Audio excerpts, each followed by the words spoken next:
Welcome you all in third lecture of photochemistry. आज हम बात करेंगे लैम्बर्ट्स बियर लॉ के बारे में। जब आप स्पेक्ट्रोस्कोपी पढ़ेंगे, स्पेक्ट्रोस्कोपी में देखेंगे आप बिना लैम्बर्ट्स बियर्स लॉ के कुछ भी नहीं होता। लैम्बर्ट्स बियर लॉ ये बताता है कि जो रेडिएशन इंसिडेंट हुई है उसका क्या हुआ। क्लियर?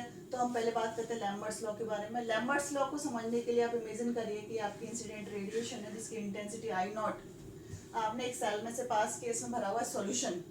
ध्यान रखना क्या भरा हुआ है, बिलियन। क्लियर? बिलियन। बिलियन और विलाय के अंदर डिफरेंस होता है। बिलियन के अंदर आपका जो विलय है वो भी घुला हुआ रहता है। तो जिस चीज का आप स्पेक्ट्रा ले रहे हैं वो आपने सब्सटेंस इसके अंदर घोला हुआ है। तो ये सॉल्यूशन है, विलियन है। क्लियर? सॉल्यूशन के अंदर सॉल्यूट, इसके अंदर डिसॉल्व्ड है।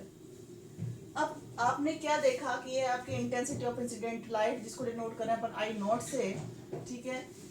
इसका अभी हम पढ़ चुके हैं, कुछ पार्ट रिफ्लेक्ट हो रहा है, कुछ पार्ट ट्रांसमिटेड हो रहा है, कुछ पार्ट एब्जॉर्ब हो रहा है। तो जब आप ट्रांसमिटेड रेडिएशन और इसकी इंटेंसिटी दोनों को कंपेयर करते हैं तो क्या देखते हैं कि ये सेल की लंबाई एक्स के ऊपर डिपेंड करती है, यानी कि तीव्रता में कमी की दर सेल की लंबाई के साथ किसके समानुपाती होती है, इंटेंसिटी ऑफ इंसिडेंट रेडिएशन।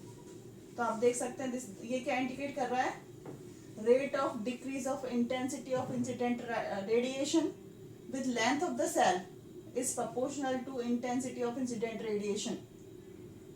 समझने की कोशिश करें, इसको क्या बोल रहा है, ये विकिरण की, आपतित विकिरण की तीव्रता में जो कमी आ रही है वो किस वजह से हो रही है, वो सेल की लेंथ के ऊपर डिपेंड कर रही है। यही पार्ट होता है, यही पार्ट कहलाता है लैम्बर्ट बियर लॉ। या लैम्बर्ट बियर लॉ लैम्बर्ट समझाता है, सॉरी बियर्स बाद में आएगा। तो लैम्बर्ट्स क्या कहते हैं यहाँ पर कि जो आपने इंसिडेंट रेडिएशन डाली मींस आई नॉट, उसकी जो इंटेंसिटी है वो किसके ऊपर डिपेंड कर रही है, सेल की लंबाई के ऊपर डिपेंड कर रही है, लेंथ ऑफ द सेल। इसको मैथमेटिकली हम कैसे लिख सकते हैं, minus D I upon D x proportional to I naught. यहाँ पर आई साइन क्या इंडिकेट कर रहा है, इंटेंसिटी क्या हो रही है, इसकी डिक्रीज हो रही है, कमी आ रही है तीव्रता में। तो rate of decrease of intensity with length of the cell, it is indicated by di upon dx, तो proportional to I naught। I क्या है यहाँ पर, I naught आपतित विकिरण की तीव्रता, clear, intensity of incident radiation. आप इस प्रोपोर्शनलिटी के साइन को हटाएंगे तो क्या जाएगा, minus D I upon D x equal to k I not. के क्या है यहाँ पे, कांस्टेंट, जिसको हम बोलते हैं एब्जॉर्प्शन कांस्टेंट, एब्जॉर्प्शन कोफिशिएंट।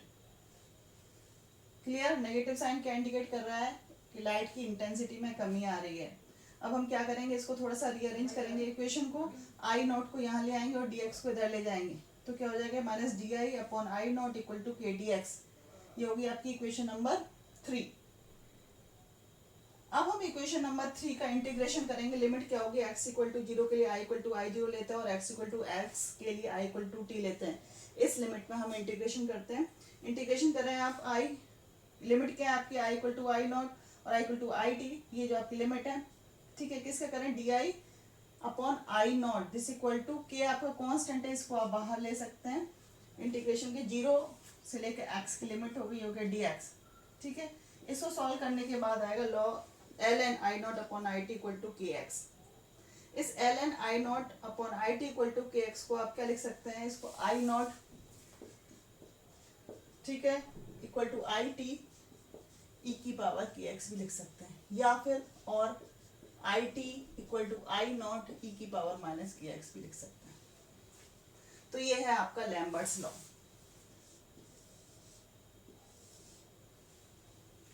आपको समझ में आ गया होगा, एक बार और सुनने। लैम्बर्ट्स लॉ क्या कहता है कि जो आपतित विकिरण है उसकी तीव्रता में कमी किसके ऊपर डिपेंड कर रही है, सेल की लंबाई व भी निर्भर कर रही है, depend on the length of the cell. This is called the Lambert's law. तो आप देखें ये फाइनली हम कहाँ पे पहुंच गए, आई टी। आई टी का मतलब intensity of transmitted radiation equal to I naught intensity of incident radiation. ये कौन सा है, नेचुरल लॉग। अब हम इसको बेस 10 में कन्वर्ट करते हैं तो क्या हो जाएगा आपका, I naught upon I zero को 2.303 I naught upon I T, ये हो जाएगा ना 2.303 I naught upon I T equal to I T, दिखाई दे रहा है ना, I naught upon I T this equal to के एक्स। जो के है ये जो है इसको बोलते हैं अपन ए, के का मतलब होता है एब्जॉर्प्शन, एब्जॉर्बेंस, एब्जॉर्प्शन कोफिशिएंट। ये जो इक्वेशन है हम इसको इस तरह से लिख सकते हैं I naught equal to I T this equal to K upon 2.303 X. ये एक अनदर कांस्टेंट हो जाएगा I naught upon I T this equal to K desks X, और I naught equal to I T ten की power K dash x.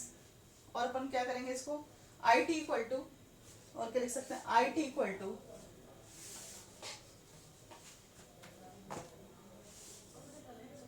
I T equal to I naught ten की power minus k डेक्स x. ये हो गया आपका Lambert's law. Clear?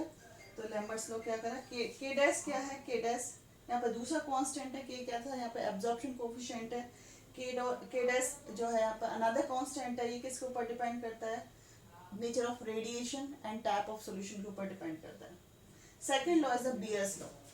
Bears law ने क्या किया, लैम्बर्ट्स लॉ में थोड़ा सा चेंज किया और उसने जो टर्म्स ली, आप देखें कि ये जो है लॉग आई नॉट अपॉन, इसको हमने किससे रिप्रेजेंट किया है, आप ये देखेंगे इसको 2.303 है ना, ये देखो 2.303 I naught upon I T, ये दोबारा लिखते हैं 2.303 I naught upon I T. इसको किस रिप्रेजेंट किया, ए से, तो मैं इस समीकरण को या इस इक्वेशन को इस तरह से लिख सकते हैं इक्वल टू के एक्स।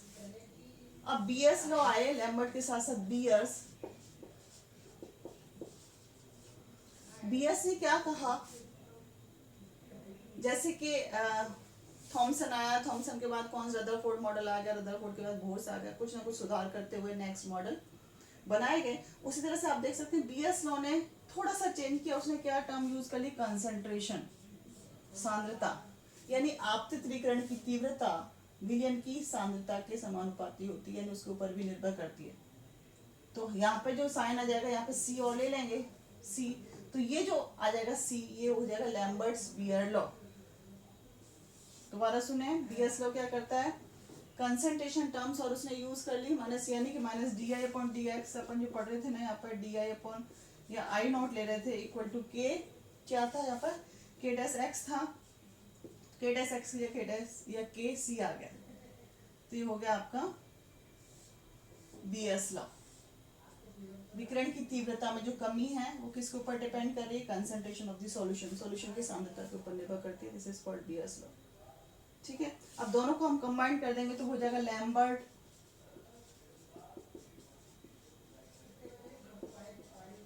लैम्बर्ट्स बीयर्स लॉ हो जाएगा। ठीक है, अब लैम्बर्ट्स बीयर लॉ को क्या लिखेंगे, ए इक्वल टू के सी एक्स, तो यहाँ पे के भी आ गया, सी भी आ गया, एक्स भी आ गया, this is called the Lambert's Beer's law.